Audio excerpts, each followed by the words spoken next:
चौधरी रामदास जी की 142वीं जयंती के उपलक्ष्य में और किसान छात्रावास के वार्षिक उत्सव एवं भामाशाह सम्मान समारोह के इस प्रोग्राम में मंच पर विराजमान प्रोफेसर गंगाराम जी जाखड़ साहब, डॉक्टर प्रियंका चौधरी बाड़मेर विधायक और युवा IPS भाई आशीष पूनिया और सामने विराजमान समाज के समस्त वरिष्ठ जनों, युवा साथियों, मातृशक्ति के रूप में जो किसान कन्या छात्रावास का प्रतिनिधित्व करने वाली अमृत कौर जी एवं उद्घोषक के रूप में प्रोफेसर साहब पासाराम जी, महिला साहब, मिर्दा साहब और समस्त सामने विराजमान मेरे युवा साथियों, समस्त छात्र छात्राओं, आप सभी का बहुत बहुत आभार। और हम सब रामदास जी को नमन करते हैं। रामदास जी वो एक महान शख्सियत थी जिन्होंने अपने मारवाड़ के लिए शिक्षा की अलग जगाई और उन्होंने अपने समय में शिक्षा के महत्व को समझा, क्योंकि उन्होंने अनुभव किया कि शिक्षा का क्या महत्व है। जब वो रेलवे सर्विस के माध्यम से जोधपुर डिवीजन हो, चाहे हरियाणा गए हो, पंजाब गए हो, वहाँ उन्होंने देखा कि शिक्षित और अशिक्षित में क्या फर्क है।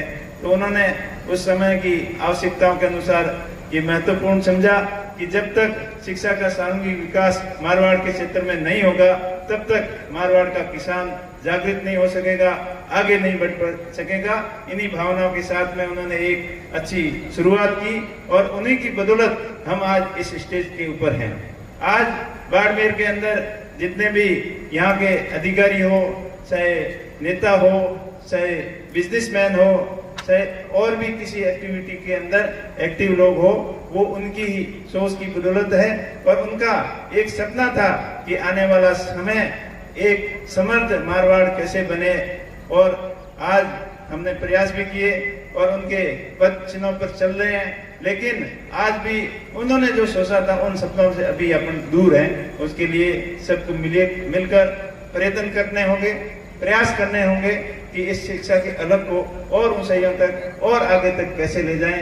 और मुझे आशा ही नहीं बल्कि पूर्ण विश्वास है कि इस संस्थान से पढ़कर गए हो या इस संस्थान के बारे में जो भी जानता हो, जब भी जरूरत पड़ती है तो एक दूसरे के आगे बढ़कर सहयोग करने की कोशिश करते हैं। अभी बलवंत सिंह जी के नेतृत्व में ये भव्य बिल्डिंग जो बनी है, तो मेरे ख्याल से आपको पैसे की कभी बलवंत सिंह जी को दिक्कत नहीं आई होगी, इस कमेटी को दिक्कत नहीं आई होगी। और मैं आप विश्वास दिलाता हूं कि आने वाले समय में भी इस तरीके की शिक्षण संस्थाओं के बारे में अपने को जरूरत पड़ेगी तो समाज का प्रत्येक व्यक्ति बढ़ चढ़कर भाग लेगा।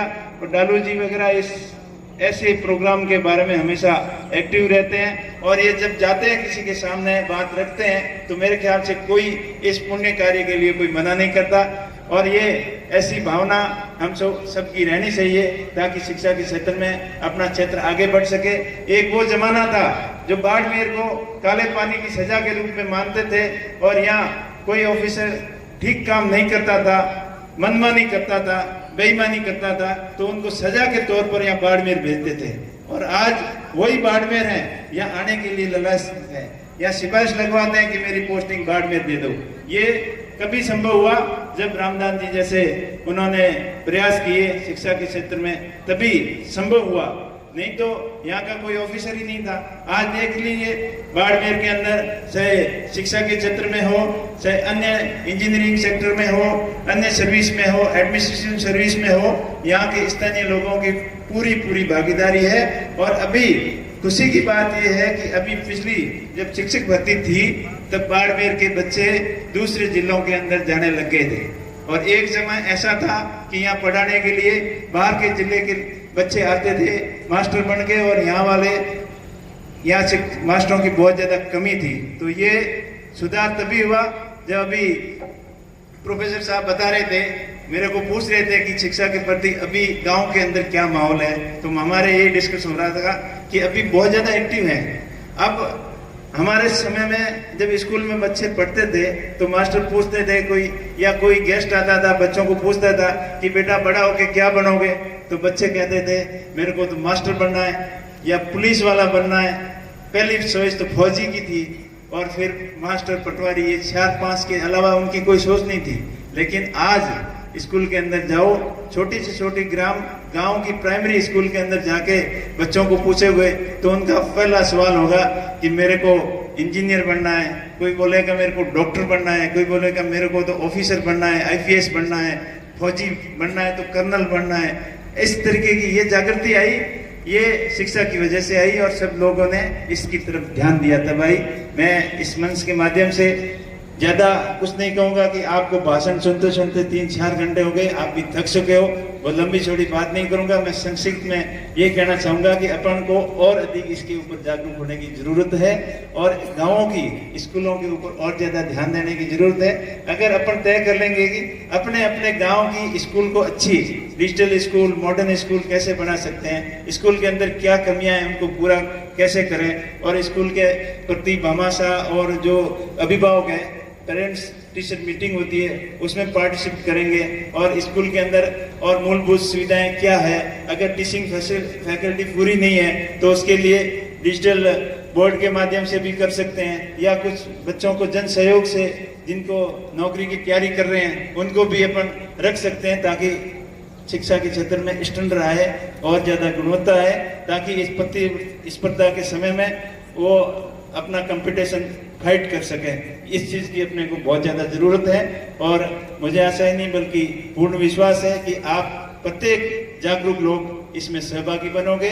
मेरा स्कूल डिजिटल स्कूल कैसे हो इसके बारे में आप निरंतर प्रयास करें और अपने अपने स्कूल को डिजिटल स्कूल बनाएं, और इसके साथ साथ में हर एक्टिविटीज के अंदर आप अपना स्कूल आगे कैसे बने, चाहे खेल के अंदर हो, स्पोर्ट्स के अंदर हो, और भी कई एक्टिविटियां होती हैं स्कूलों के अंदर, स्काउट गाइड है, एनसीसी है, एसएससी है, हर प्रकार की एक्टिविटी के अंदर बच्चों की हॉबीज क्या है, उनकी रुचि क्या है, उस तरीके से बच्चों को अपन तैयार करेंगे तो निश्चित तौर पर आने वाला समय सबके लिए अच्छा होगा। और विशेष तौर पे मैं यहाँ से बच्चे जो विदाई लेके जा रहे हैं और कॉलेज से जो छात्राएं विदाई लेके जा रही है उनको भी उनके भविष्य की उज्जवल कामना करता हूं। और मैं इस मौके पर आपको यही कहना चाहूंगा कि अपने आप को किसी से आप कमजोर नहीं समझें। आपके मन में किसी भी प्रकार की शंका और झिझक नहीं होनी चाहिए और आपके मन में ये कभी भाव नहीं आना चाहिए, नकारात्मक भाव कभी नहीं आने चाहिए कि मैं ये नहीं कर सकता। अभी कुछ बच्चे पूछ रहे थे आशीष जी को कि मेरे को आईपीएस बनना है तो कैसे बन सकता है, तो ये बहुत अच्छी बात है।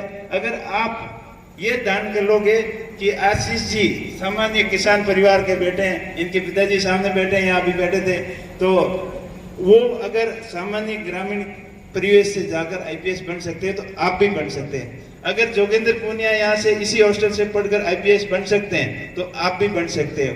अगर सोनाराम जी यहीं से पढ़कर चीफ इंजीनियर यहाँ बाड़मेर के बन सकते हैं तो आप भी बन सकते हो। अगर विष्णु जी यहाँ से यहीं से पढ़कर एक अच्छे एडवोकेट बन सकते हैं, डालू जी यहीं से पढ़कर अच्छे एडवोकेट बन सकते हो तो आप भी बन सकते हो। तो आप अपने मन के अंदर कभी ये भाव नहीं रखें कि मैं नहीं कर सकता। मुझे भी इस चीज का पश्चाताप है कि मैं जब 8वीं के अंदर गांव में पढ़ता था तो मेरी भी इच्छा थी कि मैं बाड़मेर की किसान हॉस्टल के में पढ़ूंगा, क्योंकि किसान हॉस्टल के बारे में सुनते थे। कई हमारे गांव के बच्चे जो मेरे से सीनियर थे वो यहाँ पढ़ते थे, तो लेकिन मेरी परिवार की स्थितियाँ ऐसी थी कि मेरे को पढ़ाई के साथ साथ में मजदूरी भी करना था। तो यहाँ बाड़मेर के अंदर कोई इंडस्ट्री एरिया था नहीं, तो मैंने सोच किया बालोतरा, वहाँ औद्योगिक एरिया था, तो वहाँ जिगर और ये कपड़ा रंगाई छपाई का काम करके साथ साथ में मैंने 12वीं की और 10वीं तब तक गांव में ही कर ली थी। तो मेरा कहने का मतलब मेरा भी इस संस्थान से बहुत ज़्यादा लगाव था और उसके बाद में कॉलेज में पढ़ने का भी बहुत सपना था कि अच्छे कॉलेज में एडमिशन होगा, पढ़ाई करेंगे, लेकिन उस समय की आवश्यकता थी कि कैसे न कैसे नौकरी लग जाए। तो 10वीं करते ही फौज की भर्ती के पीछे पड़ गए और धीरे धीरे 12वीं होते ही फौज की भी नौकरी लगी, साथ में पुलिस की भी लगी। तो दोनों में सोच किया वो पुलिस वाली ठीक है, इसमें जाते हैं। तो पुलिस की नौकरी ज्वाइन करने के बाद में फिर भी मन नहीं भरा। वहाँ जाके दिल्ली की शाकन शोध देखी, वहाँ दिल्ली की हलचल देखी, तो ये लगा कि हमें भी कुछ बड़ा आदमी बनना है, कैसे बन सकते हैं। तो प्रयास किया, आशीष जी बैठे, मैं आपको बताना चाहूँगा, मैंने भी वहाँ यूपीएससी की कोचिंग ज्वाइन की, क्योंकि जब तक 2-4 साल निकल गए थे प्राइवेट के रूप में, 12वीं के बाद में स्वयं पार्टी के रूप में मैंने ग्रेजुएशन भी या बाड़मेर कॉलेज से किया था, 2000 में कंप्लीट हुआ। तो उसके बाद में वहाँ तैयारी शुरू की, लेकिन वहाँ लगा कि यहाँ अपनी बात जमने वाली नहीं है, क्योंकि वो लग जाता है कि अपन क्या करने जा रहे हैं और क्या कर पाएंगे कि नहीं कर पाएंगे, कोशिश करने पे पता चल जाता है। तो वहाँ बात नहीं बनी, वही आशीष जी वाली बात सामने आ गई और किसी ने बोला कि आपकी इंग्लिश अच्छी नहीं है तो आप नहीं कर सकते हो। और फिर हिंदी भी बहुत बढ़िया नहीं थी, गांव के अंदर तो पढ़ाई इस स्टैंडर्ड की थी, आजकल तो फिर भी स्टैंडर्ड काफी सुधरने जा रहा है। तो पहले के 10वीं में आए तब तक ABCD भी पूरी तरीके से नहीं लिखनी आती थी, और 10वीं में भी बाई ग्रेस पास हुए, 12वीं में बड़ी मुश्किल से पास हुए, लेकिन हिम्मत कभी नहीं आ रही। तो वहाँ वो तो नहीं सपना साकार हो पाया कि मेरे को ऑफिसर्स बनना है, IPS बनना है, लेकिन उसके फिर दिमाग सेंच किया कि और कुछ कर सकते हैं, अपना बिजनेस के अंदर पार्टिसिपेट करके देखें, काम धंधा में अपना भाग्य आजमा सकते हैं। क्योंकि संतोष नहीं किया, नौकरी तो थी, लोग मुझे बोलते थे कि क्या करना यार, नौकरी लगी है, अपना मौज से रहते हैं, मस्ती से रहते हैं, लेकिन मेरा दिमाग कुछ अलग ही चल रहा था। तो मैंने नौकरी के साथ साथ में अपना बिजनेस करना शुरू कर दिया। शुरुआत में बहुत काफ़ी असफलताएं हुई, उतार चढ़ाव हुए, लेकिन मैंने हिम्मत नहीं हारी कि मैंने जो ठान लिया है वो करके दिखाना है, ये भाव हमेशा मन में रखे। बिजनेस में भी 1-2 जगह बहुत काफ़ी मार पड़ी, फिर दोबारा रीस्टार्ट किया, फिर जाके अच्छा समय आया, अच्छा मौका लगा। और हर एक प्रत्येक आदमी के जीवन में एक गोल्डन चांसेस जरूर आते हैं, लेकिन उसको अपन कैसे भुना सकते हैं, अपना कैसे सकते हैं, वो अपने खुद के ऊपर डिपेंड करता है। तो मुझे भी अच्छी काम धंधे की लाइन हाथ लगी और फिर नौकरी से रिजाइन कर दिया। नौकरी से रिजाइन करने के बाद में एक्सपोर्ट का काम शुरू किया, और एक्सपोर्ट का काम करते करते फिर मन बदल गया कि गाँव वालों ने देखा ये काम तो अच्छा कर रहा है, पैसे भी हैं, इसको ले आते हैं गाँव में सरपंच बनाते हैं। तो उनकी बातों में आ गया, कुछ मेरी भी इच्छा थी कुछ नया करें, तो गांव वालों ने 2010 में सरपंच बना दिया। उसके बाद में फिर यहाँ भी मन नहीं लगा, सरपंच वाला काम देखा कि इधर जाना उधर जाना, ये करना वो करना। ये सुनाराम जी बैठे हैं कि किस तरीके से सरकारी दफ्तरों के चक्कर काटते हैं, काम होते हैं, क्या क्या पापड़ बेलने पड़ते हैं, उसमें भी मन नहीं लगा। फिर अपना दूसरे बिजनेस के अंदर ट्राई किया। ये आते आते 2017 तक, उसकी बाद की कहानी तो आपको सबको पता है, बताने की जरूरत नहीं है। मेरा कहने का मतलब है आप निरंतर प्रयास करोगे तब आप जिंदगी में सफल होगे, और कभी असफलता से हताश नहीं हुए। आप क्या ट्राई करते हो, असफलता होती है तो आप उससे हताश होकर बैठ जाते हो, अब मेरे से नहीं होगा, मेरे से नहीं होगा, ये भाव कभी आप बच्चों मन के अंदर नहीं रखना। और जो लाइन नहीं हो सकती है तो उसके लिए दूसरी ट्राई कर सकते हो, लेकिन नकारात्मक भाव अभी अपने जीवन के अंदर आप कभी नहीं रखना, तो सफलता जरूर पाओगे। और मैं आप मुझे भी देखो, आशीष जी ने भी उदाहरण दिए और अभी प्रियंका जी, बहन प्रियंका जी ने भी बताया, तो असफलताओं से कभी हताश नहीं हुए। सफलता पाने के लिए निरंतर आप प्रयास रहोगे और सकारात्मक भाव के साथ में रहोगे, और अपना कॉन्फिडेंस दृढ़ होगा, इच्छा शक्ति मजबूत होगी, तो आप आगे बढ़ पाओगे, नहीं तो नहीं। अब उसके साथ साथ में अपना कैरेक्टर भी अच्छा होना चाहिए, चाल चलन भी अच्छी होनी चाहिए, आचार विचार भी अच्छा होना चाहिए, और लोगों से मेल मिलाव भी अच्छा होना चाहिए, तब जाके आप सब अपनी जिंदगी में आगे बढ़ सकते हो। आप सभी का बहुत बहुत आभार। और यहाँ सभी लोग शिक्षित लोग हैं, विकसित लोग हैं, समझदार लोग हैं, यहाँ आए हुए हैं, उनको ज़्यादा कहने की कुछ जरूरत नहीं है।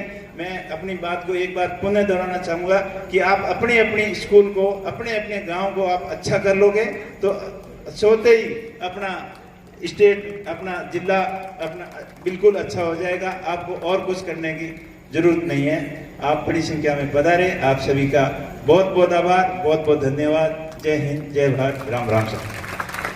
बहुत बहुत धन्यवाद।